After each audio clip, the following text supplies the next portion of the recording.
एक राज्य में एक राजा राज करता था। वह एक शानदार महल में रहता था जो कीमती पत्थरों से बना था और जिसमें तरह तरह की नक्काशियां की हुई थीं। अपने महल की प्रशंसा सुनकर राजा फूला नहीं समाता।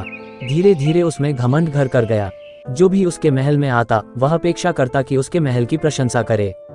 यदि कोई उसके महल की प्रशंसा नहीं करता तो उसे बुरा के दरबार में आया। साधु से शास्त्र ज्ञान लेने के बाद राजा ने उससे कहा, गुरुवर, आज की रात आप यहीं ठहरें, मैं आपके रुकने की व्यवस्था करवाता हूँ।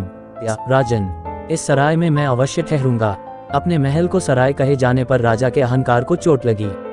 वह आग बबूला होकर बोला, गुरुवर, आप इस महल को सराय कह इसका अपमान कर रहे हैं। ऐसा महल दूर दूर तक ढूंढने पर भी आपको नहीं मिलेगा। यहाँ ठहरना आपका सौभाग्य होगा, अन्यथा दर दर भटकने वाले साधु के भाग्य में तो एक टूटी फूटी कुटिया भी नहीं होती। कृपया आप अपने शब्द वापस लीजिए। साधु मुस्कुराते हुए जो सत्य है मैंने वही कहा, मैं अपने शब्द वापस नहीं लूंगा। ये मेरी दृष्टि में एक सराय ही है। ऐसा है तो सिद्ध करके दिखाए। ठीक है, मेरे एक प्रश्न का उत्तर दो। साधु ने कहा, पूछिए। आपसे पहले ये महल किसका था? मेरे पिताश्री का। उसके पहले उनके पिताश्री अर्थात मेरे दादाश्री का। उसके पहले उनके पिताश्री। इस महल का इतिहास बहुत पुराना है की बात ही सिद्ध करती है राजन की ये महल एक सराय है जिसमें आपकी पीढ़ियां रहती आ रही हैं।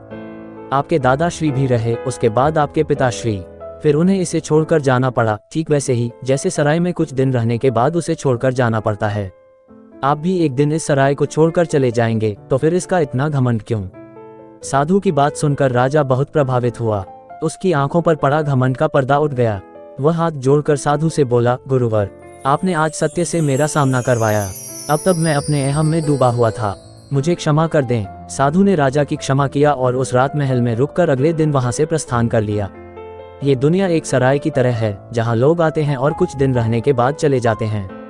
यहाँ से आप कुछ भी लेकर नहीं जाएंगे, लेकिन यदि आप कुछ देकर गए तो सदा इस दुनिया में आपका नाम अमर रहेगा।